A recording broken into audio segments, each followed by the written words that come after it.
You don't have to know everything in order to do everything.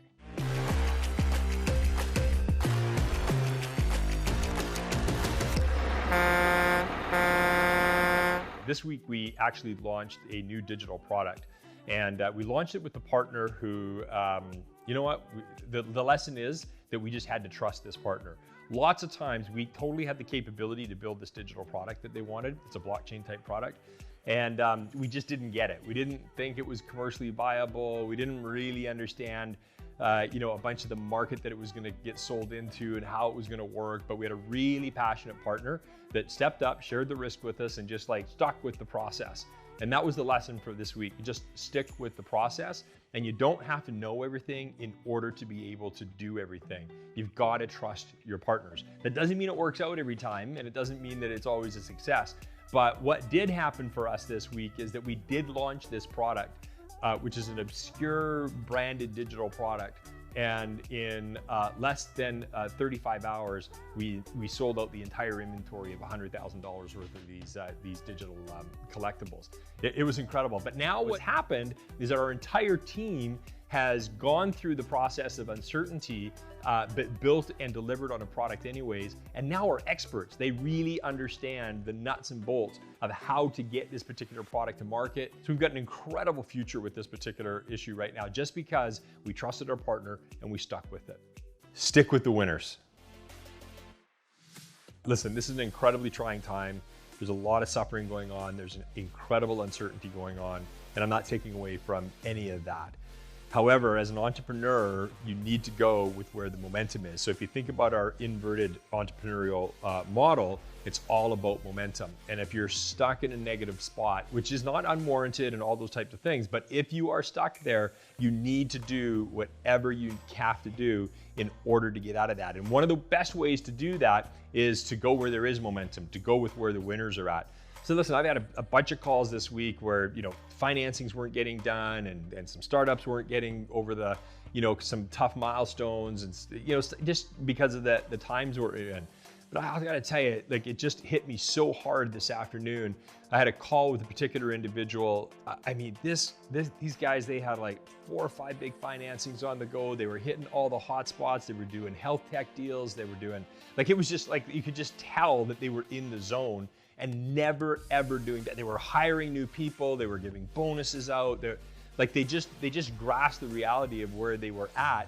They pivoted their business enough in order to take advantage of the reality, not take advantage of the situation, but actually be current and take advantage of what is the reality. So this whole notion of accepting where you're at and then take advantage of where you're at and be the ones that can prosper and create prosperity out of it. Schooled lesson number 3 this week is even a broken clock is right 2 times per day. You know, I was always envious of a very, very good friend of mine who is a billionaire real estate dude. And his philosophy in real estate has always been, you know, buy and hold. And the secret to real estate, no matter what piece of real estate you buy, is just your ability to hang on long enough. Because eventually the price will go up. Eventually there's appreciation in that market.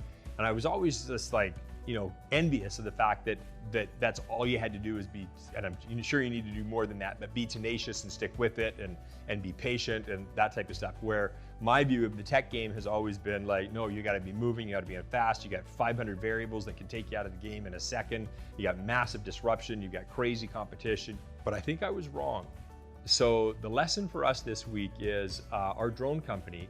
When we first started that drone company and then bought into the world's oldest operating drone company, and you would think you've got a complete, total, solid business. But when the Chinese manufacturers came into the market and really ended up dominating the space, not just because of price, but because of incredibly, incredibly great engineering and pricing and features and all the rest of it, they completely decimated the North American drone manufacturing and solutions business. And what we had to do is we chose not to shutter. We chose not to, you know, walk away. We saw all the big money drone companies go out of business, but we had investors and we knew and we wanted to stick with it.